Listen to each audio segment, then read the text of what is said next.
representatives of Ethiopia. Your Excellency, thank you so much for joining Peace in Focus. Good to have you, sir.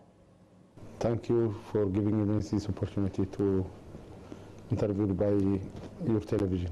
Ethiopia and Egypt are bound by long and deeply rooted ties dating back to the early 25th century BCE, to the reign of 5th dynasty pharaoh Sahura, when ancient Egypt first traded with the land of Punt. Coptic Christianity was introduced into Ethiopia from Egypt in the 4th century. Modern diplomatic relations between both countries were established in 1927, and they are the oldest in Africa and one of the oldest in the world. Before the 1952 Egyptian Revolution, Egypt had only one diplomatic mission in Africa, which was in Ethiopia. Your Excellency, as an Ethiopian citizen and an influential politician, how do you evaluate Ethiopian-Egyptian relations today? As you mentioned, the Ethio-Egyptian relation is long back, before the modern statehood created in this area, and all civilizations are connected. The pyramid, the Pharaoh pyramid was Aksumite kingdom and others. And nowadays, in modern era, the two countries have a strong relationship, culture, tradition, history, and of course we share one river. So our relation is deep-rooted, extremely deep-rooted. But according to my evaluation, we are not using this deep-rooted relationship to our benefits, to benefit to the Egyptian people and the Ethiopian people, both sides. We have a lot of problems in this area. That is not the problem of two sides. Especially we had internal problem for a long time, and we stayed in the civil war. So we are not, as a country, not looking to development, and we are not looking our neighbors to share development. More or less for the more than 100 years, we are focusing on our internal problem, to solve our internal problem. So we are not that much connected. We are naturally connected, traditionally connected, culturally connected, but we are not benefited from this connection. Nowadays, we are started to think. I know during the Emperor Haile Selassie and the Gamal Abdel Nasser, those two leaders had a good relation. And also they were the good leader of Africa in this area, not only for the region, not only for their for the two countries. They were leading Africa, and they were coming together, they were moving together. After that, as I mentioned, there was interruption, not because of the problem between Egypt and Ethiopia, because of our problem, internal problem. So early after 1991, after we conclude our internal problems, especially our civil war, and we overthrow the dictatorial communist regime from Ethiopia, we were thinking again. We put our constitution, which is democratic constitution. That constitution clearly puts how to live with our neighbors, how to live with our close neighbors and with worlds. And also we have clear foreign policy, which is very important to lead our government and our society to develop and to change our society, we are not going to change our society alone. We need our neighbors, and others. So we are not live alone. We are very clear. After that, we started again back to work together. So maybe after now on, we'll benefit each other. We need each other, and we work each other because we know each other. Traditionally, we are linked, as I said. Naturally, we are linked. So more than any country, we benefit each other. I remember Egyptian children playing with gunpowder called Habasha Italia, or Abyssinia versus Italy, and they used it to play hide and seek, which indicates how the Ethiopian struggle for independence was very much embedded in the Egyptian culture. Yes, of course. Actually, Ethiopia is not colonized ever. From 1684 something, many European invaders were coming to Ethiopia in different ways. Some of by east, by crossing raids, some of by crossing Egypt and Sudan, but all stopped on the border. That colonial intention was concluded by the Italians after Ethiopian people defeated the Italian attempt. Everything was stopped.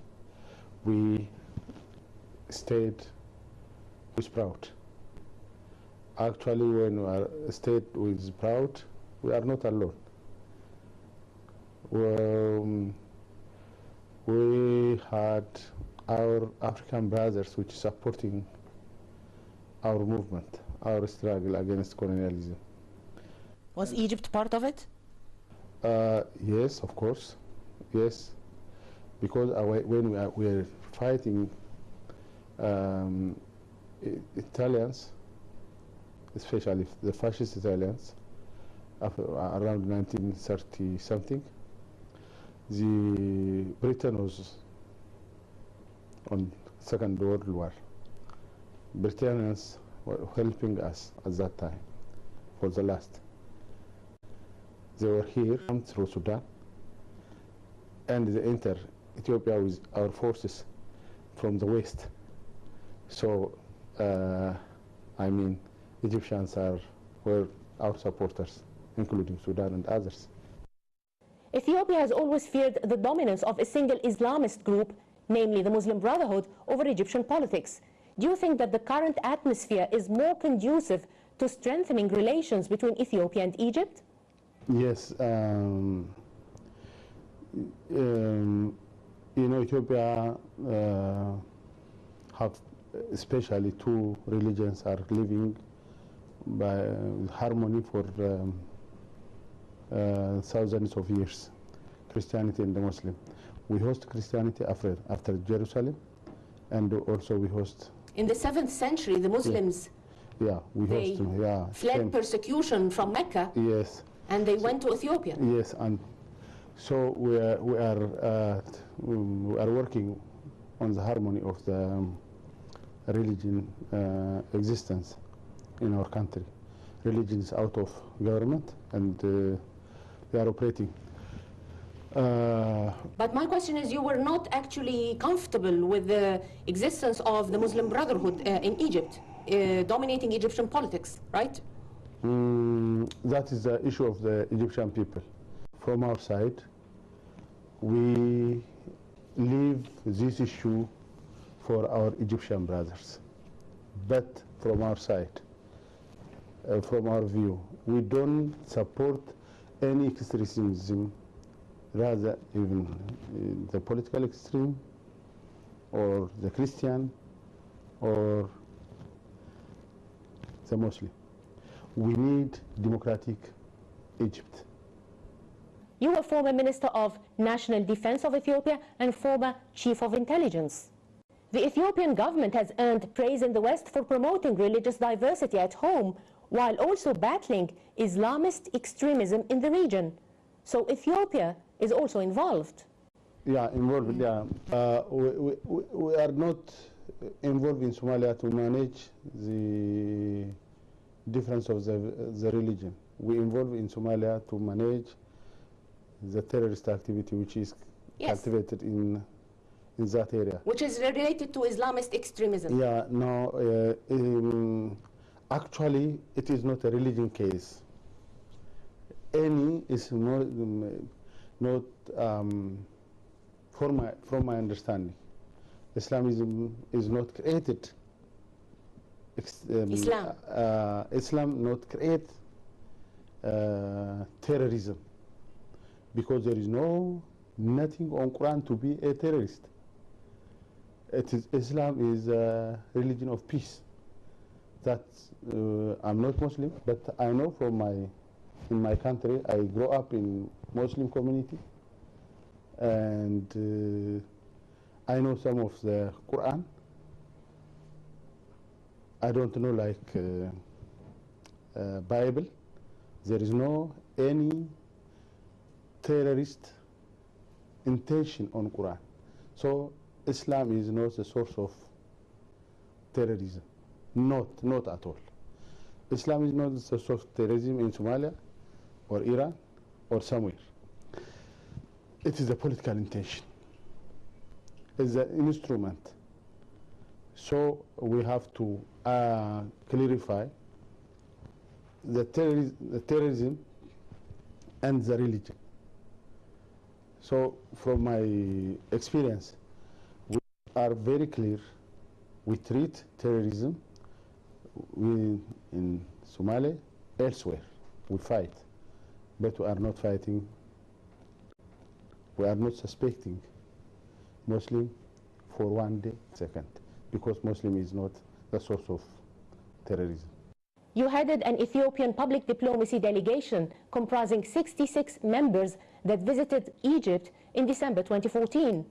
How successful was your 4-day trip to Cairo? When we are coming here, we are very sure we can explain our intention to the Egyptian people. The Egyptian people understand us, and we can hear their concern from their mouths. That was our plan. And our plan was succeeded. We understood one thing. They are not objecting the development of Ethiopia. That is very important for us and important for our society, because the media from different areas says Egyptians are not want the development of Ethiopia. This is a message go to Ethiopian people. So always Ethiopians, those Egyptians are not want to develop Ethiopia, just they want to seize the poor country. But this is false. Actually, we politicians are not, the Egyptians are not object our development. Actually, President Sisi has repeated this and reiterated this many times. Yeah. And you met actually President Sisi. Yes, at the end we met His Excellency President. He made it clear. The Egyptian people and the Egyptian government will be the supporter of the Ethiopian development. On the other side, we share the Egyptian concern, because Egyptians are 90 million people. They are living in 5% of the land which is on the Nile River. Everything depends on the Nile. We know before we come this fact. And also when the Excellency President and others explained about this problem, we more understand about the issue. So we share the concern. We share the concern, and also we have no intention to harm our Egyptian brothers and sisters, not for a day, for a second.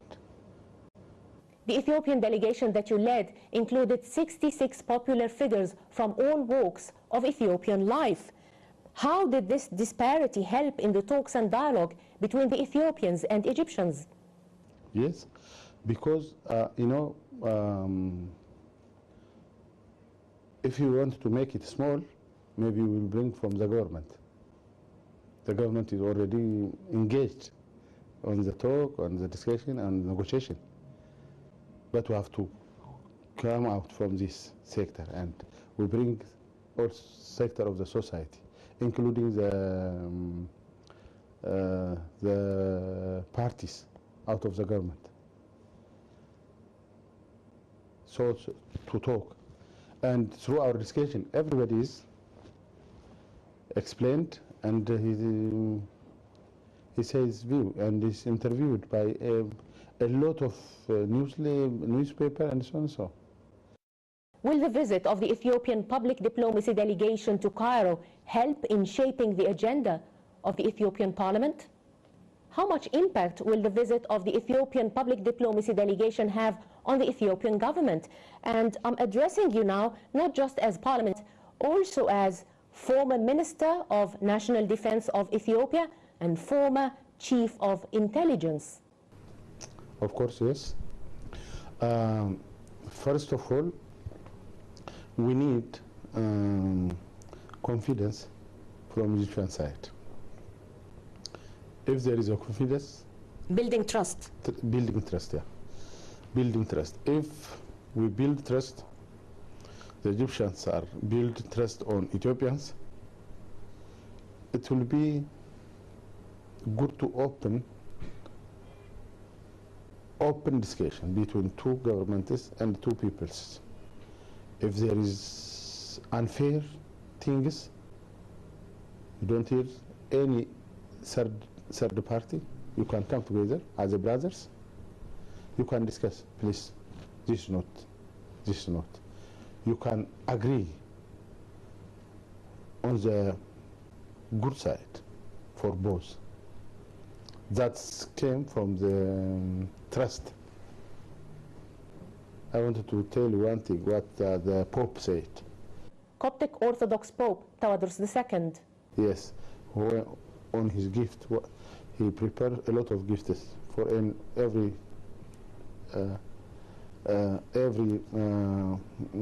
delegation. For every member of the delegation? Every member of the delegation. Really? Yes. 66 gifts? Yes. One said, love it never die. So if there is a love, a trust between us, never die. Everything will be solved. Everything will be solved. So from our side, when we are coming, when we are preparing a public diplomacy, the government to government are already starting discussion. His Excellency President Sisi and our Prime Minister Haile Mariam met 2 times in New York and Malabo. We are very grateful for His Excellency President. He's opened the door for discussion. And also there is a technical committee which is working on this issue. The result will be positive. From the people side, we want to express our willingness because in our constitution, the government come out from the people, not government from the people from the government. So if the people is agreed and understand, he shape the government. So how long do you need to build this trust? I mean, like now, I mean, when you're going back, I mean, what the parliament, will it affect in any way the agenda of the parliament, this visit, or you need to build more trust? No, yeah, from our side, this not only a parliament, from all sides. The first thing, we explain to Ethiopian people all the issues. We explain to the Prime Minister, to our President, to the Ethiopian people through media, how we convey our message, was the concern of the Egyptian people. As I told you, the first thing, not only from this side, it needs a trust from Ethiopian people on Egyptians. The Egyptians have nothing on the development of Ethiopia. Rather, they are ready to support our development. This is a source of confidence. This is a source of trust. We hear from the president. We hear from the religious leaders. We hear from those career diplomats. So we have to tell.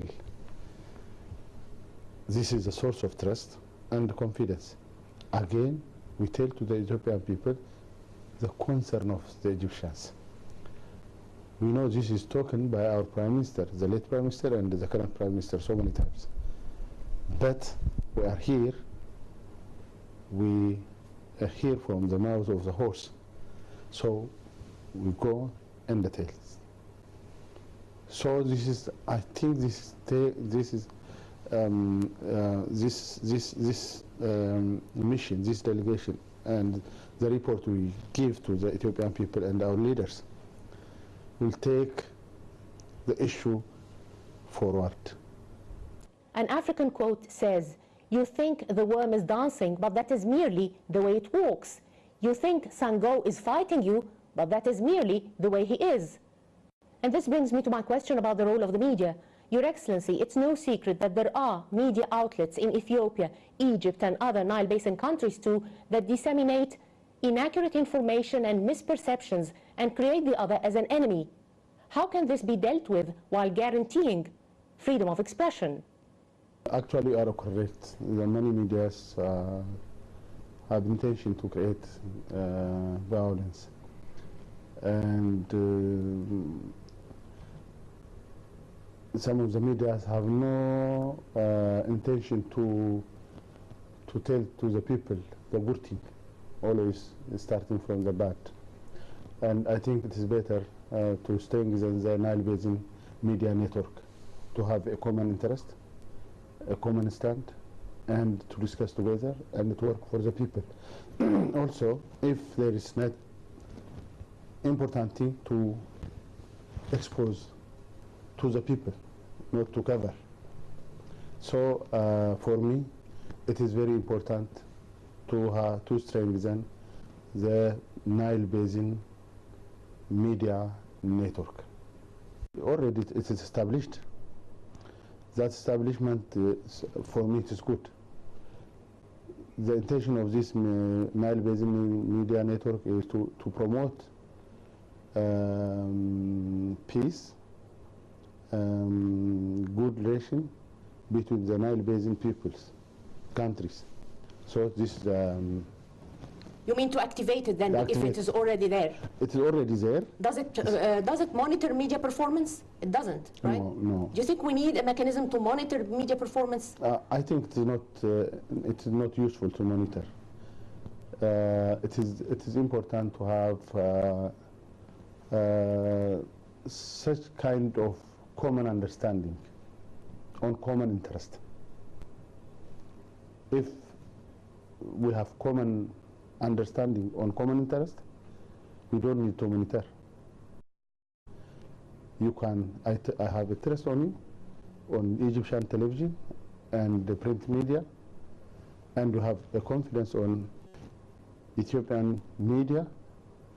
If there is something, you can clarify from both sides. So you don't need to monitor, but need to have understanding on common interest. I wanted to tell you one thing. Yesterday we met the intellectuals. I learned one thing. Most of them said from Egyptian side, we don't know you. Your print about your writing about Ethiopia is not coming to Egypt, and you don't know us. Our books are not going to Ethiopia, and we hear from the third party about Ethiopia. You hear from the third party about Egypt. So they said this is a problem. I think this is a problem. We don't need to hear a third party. We have to hear from ourselves. In reaction to your visit, Egyptian President Abdel Fattah el-Sisi has expressed readiness to visit the Ethiopian parliament and address the Ethiopian people through their own parliament. His message will probably be that it is the right of the Ethiopian people to develop, and it is the right of the Egyptian people to protect and secure their water interests in the Nile River to be able to live. It is the first time if His Excellency President came and addressed directly the Ethiopian people through the parliament. It's a breakthrough. Really? Yes, for our relationship, for our negotiation, for our everything. Because we are not enemies. Why we are sit far away? It's good to talk our interests. So if you know our interests, both sides, and we can narrow it, our differences. And this is not only the issue of the government. It's the issue of the Egyptian people. It's the issue of the Ethiopian people. So if the president came and explain, address the parliament, and through the parliament to the Ethiopian people, we are very glad. Honorable Abadula Gemeda, Speaker of the House of People's Representatives of Ethiopia, thank you so much for joining Peace in Focus. It has been interesting talking to you, sir. Thank you for giving me to explain about Ethiopian public diplomacy and about Ethiopian view about the relationship with Egyptian people. Thank you, sir. Thank you.